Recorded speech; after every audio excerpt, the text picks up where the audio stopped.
Hello everyone! In this video, I'm going to be making another redstone weapon that you can use to defend your base. Before we get started, I just wanted to quickly remind everyone that I do now have a Discord. Anyone can join, and I basically just give everyone on the Discord spoilers of what I'm doing, and also just general announcements and updates and stuff. So if you are interested in joining it, the link is in the description. But with that out of the way, let's get started on my most powerful weapon yet. Okay, I don't know if you guys saw the sheep in the last clip, but we have a brown one here, a black one over there, we have a pink one over here, and also the white ones, and a gray one way over there. I think that's all of the possible sheep colors. And here it is. This is the most powerful weapon I've ever created. So obviously there are a few key components that are missing to making this weapon actually functional. The first thing we need to do is just add a few arrows into this little water area right here. So if we were actually using this weapon, then we would add a lot more than this, but I'll just use a few for the example.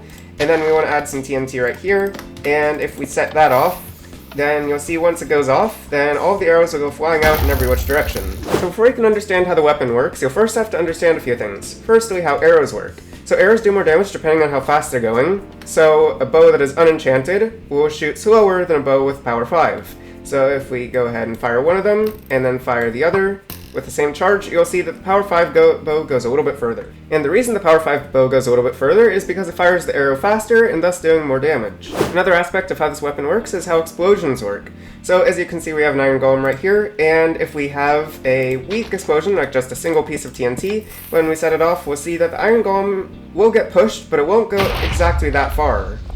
So that was just one piece of TNT, but for example, if we were to use a stronger explosion, such as some stacked TNT minecarts like this, then when we go ahead and set them off, it should fling the iron golem significantly further. So when we go off, we'll see...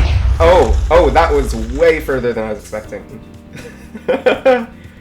Oh, wow. So the game treats these arrows the same way it does the iron golem. So if we go ahead and get a whole bunch of stacked TNT minecarts, and we set that off, then when it goes off, we should see the arrows go flying extremely fast. Did you catch it?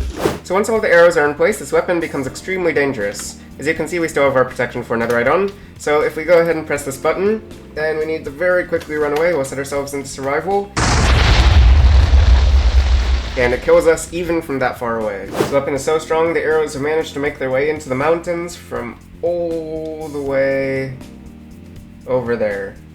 So now that I've shown you the strength of this weapon, let's talk about a few of its limitations. Each time this weapon is fired, it will need to consume around 40 TNT minecarts as a minimum in order to kill protection for a Netherite player. However, 40 only just barely kills them. It's best to go with more like 45 or 50 in order to make sure the job is done. So the main limitation of this weapon is actually the range, and also its accuracy. So in order to increase the range and accuracy, you need to add more arrows into the water area, which, if you have too many, it gets pretty laggy. So the best option is to have around 20 to 25 in each block of water, which will give you an area of killing around this big, like maybe 20-25 blocks at most. So if any of you guys watching do plan to build this for yourself, let me know in the comments. I want to know if anything goes wrong, if you have any questions, or if you just generally found it useful. But anyways, that's where I'm going to end today's video. I hope you guys enjoyed or learned something, and for now, goodbye.